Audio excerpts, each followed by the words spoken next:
Uncovering, exposing, getting results. The I-Team. Tonight, an I-Team investigation into a little-known fact about thousands of homes in Duval County.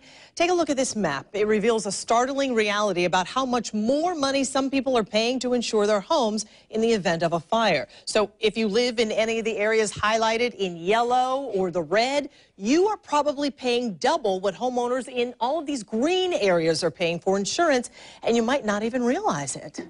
We're talking about an additional $32 million in premiums every year for thousands of Duval County homeowners, renters, and business owners. I-Team investigator Jennifer Waugh has been digging into this story for 3 months and is here to show us why so many of you are paying more. Not a lot of people know that homes and businesses are rated by the insurance industry based on how far they are from fire stations as well as from fire hydrants. So if you're too far, that's considered additional risk, and you're going to be charged more. So if you look at all of the homes in Duval County, okay, at this map here, they are rated on a scale that ranges from a protection class 1 to 8, PC as it's referred to, 10, with 10 considered the worst. So if you look at all of the homes specifically in these yellow areas, well, they're rated an 8, which is definitely not good, and the reason is they're too far from a fire hydrant, okay? Now, red, though, means that homes and businesses here are too far from a fire hydrant and also too far from the closest fire station, and you're going to pay a lot more than in insurance. So we're going to break down these higher rates neighborhood by zip code, starting right here on the south side with 32256. I mean, I just went through renewing my homeowner's insurance again, and I got told again that my rates were higher because of our distance. Ted cringes every time he opens a letter from his insurance carrier. And see, that went from $1,437 a year to $1,663 a year. More money out of his pocket to insure his home in Hampton Park, a subdivision of more than 300 homes off Gate Parkway and 295 on the south side. Ted's just thankful he could even get insurance. More have told me, we won't quote you. I mean, these are good quality insurance. We won't quote you because you're too far from a fire station. He had no idea when he retired here that insurance companies increase rates for homes that are more than 5 miles from the closest fire station. The nearest station to Ted's home is 44 off Bay Meadows Road and 95. It's 5.7 miles away.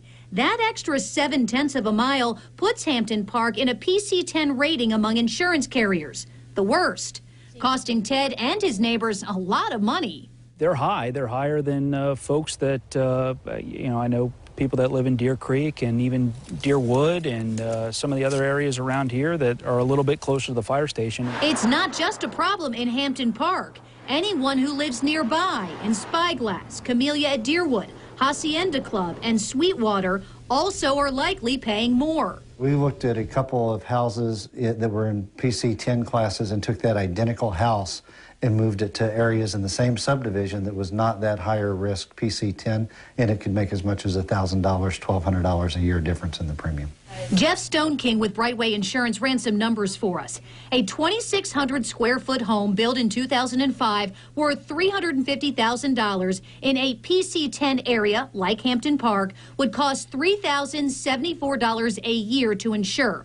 Now move that exact house to an area in green, a PC-1 like Deerwood, and it would cost 50% less, $1,565 to insure. That's a difference of more than $1,500 a year.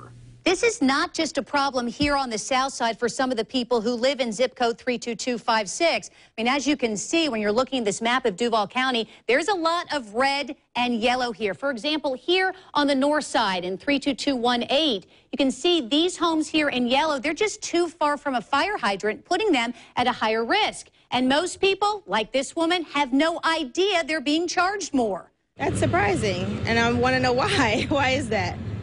Well, the theory, of course, being that the farther you are from a fire station or a fire hydrant, the longer it will take for firefighters to put out a house fire, and then as a result, more of a risk to the homeowner's insurance. Oh, okay. No, I didn't know that. This mom says she never knew to ask about distance. She selected her home on the north side for the same reason this mother did on the west side. The schools mostly for the kids, yeah.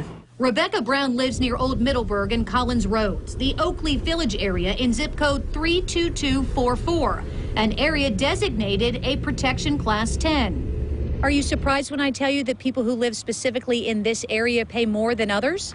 Really? Yeah. How much more? It can be up to $1,200 to $1,500 more. Wow. Yeah, I wasn't aware of that. She didn't know to ask when she bought her home either. All those higher premiums really add up for Duval County residents. The fire department estimates there are more than 15,000 homes and businesses in these yellow areas being charged higher rates because they're too far from a fire hydrant.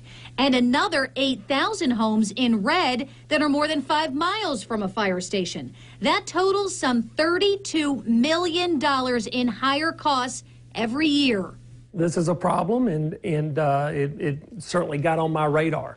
Jacksonville City Councilman Daniel Beckton represents District 11, part of the South Side where Ted and Chris live.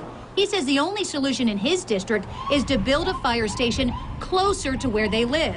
Not only will it bring down the insurance rates, but also will help fire rescue get to calls faster.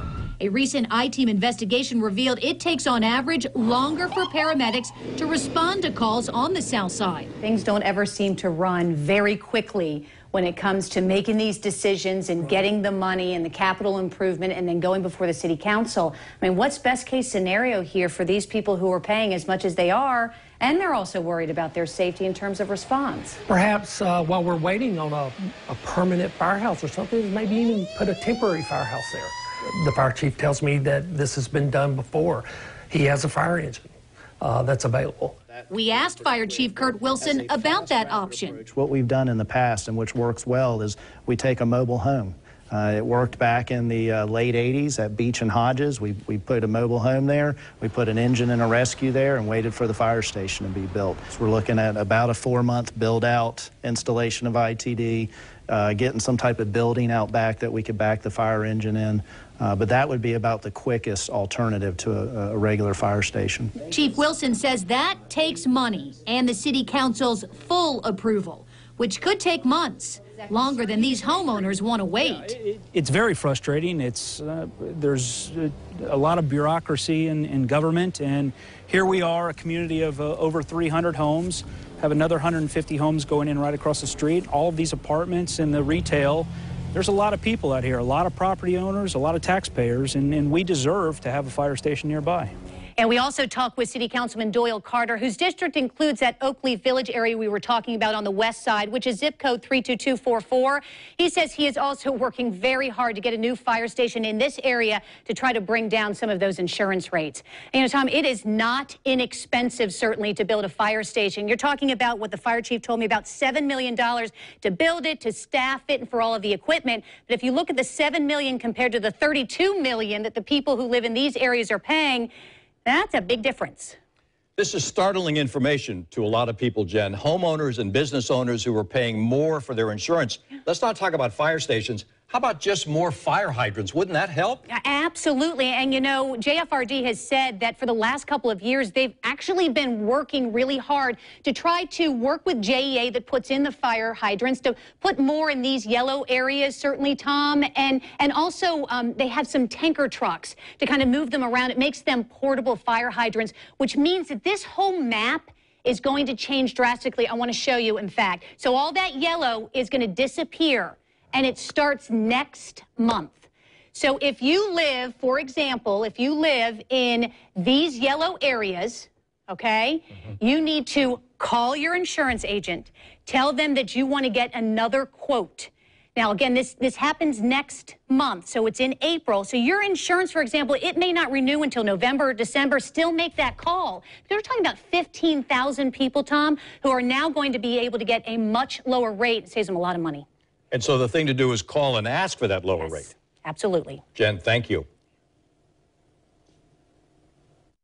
Well, it's important to note that the changes happening next month do not apply to anyone who lives in any of the red areas of Duval County that are a designated protection class, or PC 10, and too far from the closest fire station. So people who live or own businesses in those areas will continue to be charged higher insurance rates.